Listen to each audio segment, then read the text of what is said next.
মিনান নাবিয়্যিন, নবীদের সাথে। আল্লাহ রাব্বুল আলামিন আমাদের সকলকে কবুল করুন বলেন আমিন।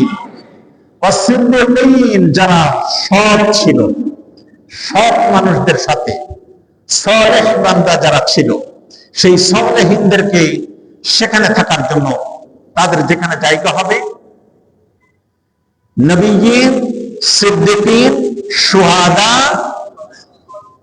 সালেহিন। তাহলে নবীদের সাথে, সিদ্দিকদের সাথে, যারা আল্লাহ রাব্বুল আলামিনের এই জীবনে জমিনে দিন প্রতিষ্ঠা করতে যে বাতিলের হাতে আঘাতপ্রাপ্ত হয়ে যারা শাহাদাত বরণ করেছেন, তাদেরকে কি বলা হয়?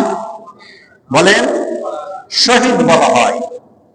আর সালেহিন, যারা জীবনে সৎ পথের উপরে থাকার চেষ্টা করেছেন, সৎ ব্যবসা করেছেন, হালাল রুজি উপার্জন করেছেন এবং হালাল পথে নিজে নিজের পরিবার পরিজনকে কষ্ট দুঃখ করে হলেন তারপরে টিকে থাকার চেষ্টা করেছেন, তাদেরকে কি বলা হয়? সালেহিন। এই চার শ্রেণীর মানুষের ব্যাপারে আল্লাহ রাব্বুল আলামিন একটি আলাদা দপ্তর রেখেছেন।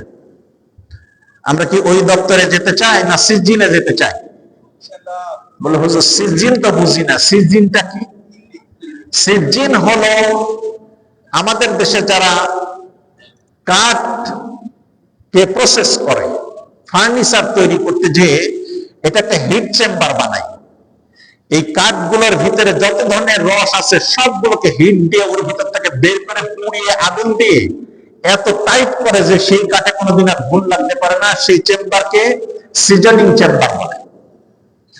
এই কোরআন থেকে এই শব্দটি নেওয়া হয়েছে। যারা অন্যায় অন্যায় অনাচার পাপাচার করবে, ওই লোকগুলোকে আল্লাহ রাব্বুল আলামিন কিয়ামতের ময়দানে সিজ্জিনে রাখবেন, অর্থাৎ জাহান্নামের ভিতরে তাদেরকে ঢাকনা দিয়ে প্রেসার দেওয়া হবে। প্রেসার কুকারের গোশ খাইছেন? প্রেসার কুকারে রান্না করা গোশ খান না আপনারা? যত বুড়া গরু হোক না কেন, ও প্রেসার দিয়ে তাপ দেওয়া শুরু করলে সর্বোচ্চ 15 মিনিট হাড্ডি মাংস সব আলাদা